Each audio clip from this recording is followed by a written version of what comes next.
अगर नाव का नाम जपने से नदी पार हो जाती तो कोई भी तैरना ना सीखता, न संघर्ष करता।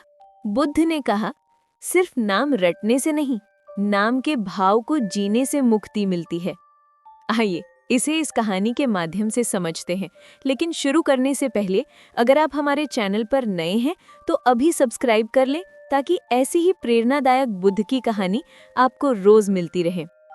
राजगृह के समीप वासवन में उस दिन वातावरण अत्यंत शांत था। भिक्षु ध्यान में लीन थे, कहीं से मंत्रोच्चार की गूंज आ रही थी। उसी स्थान पर एक भिक्षु रहता था, नाम था आनंदक।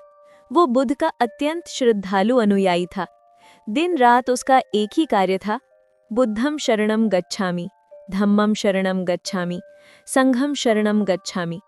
वो हर वक्त इन वचनों का जाप करता रहता, चलते हुए, खाते समय, यहाँ तक कि सोते हुए भी। किंतु उसके भीतर कोई परिवर्तन नहीं आता था। वो जल्दी क्रोधित हो जाता, दूसरों से ईर्ष्या करता और तुच्छ बातों पर वाद विवाद कर बैठता। बाकी भिक्षु भी हैरान थे कि इतना जप करने वाला व्यक्ति अभी तक भीतर से शांत क्यों नहीं हुआ। एक दिन प्रभात वेला में बुद्ध वासवन में टहलते हुए वहां पहुंचे। उन्होंने आनंदक को देखा। वो आंखें बंद किए मंत्र जप रहा था। बुद्ध कुछ देर तक शांत खड़े रहे, फिर बोले, आनंदक, क्या कर रहे हो? आनंदक ने श्रद्धा से उत्तर दिया, भंते, मैं आपके नाम और धम्म का जप कर रहा हूं ताकि बंधन से मुक्त हो जाऊं। बुद्ध मुस्कुराए और बोले, आनंदक, अगर नाव का नाम जपने से कोई नदी पार कर सके तो क्या उसे नाव पर चढ़ने की आवश्यकता होगी? भिक्षु स्तब्ध रह गया।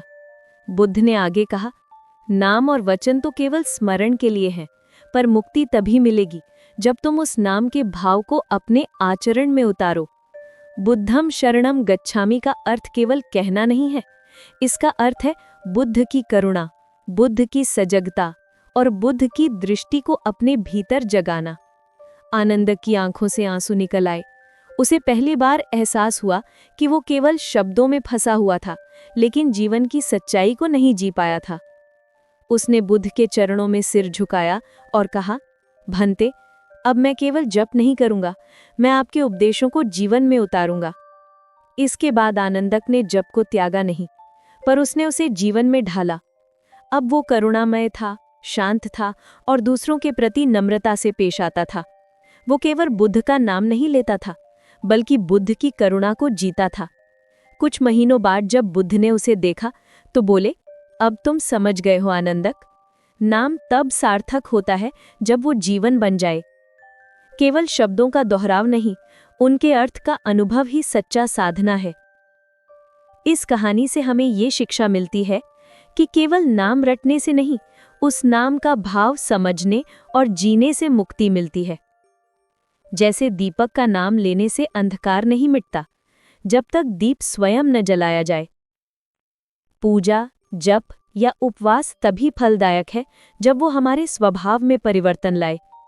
बंधन निवृत्ति का मार्ग सजगता, करुणा और सत्य आचरण से होकर गुजरता है, न कि केवल शब्दों के उच्चारण से।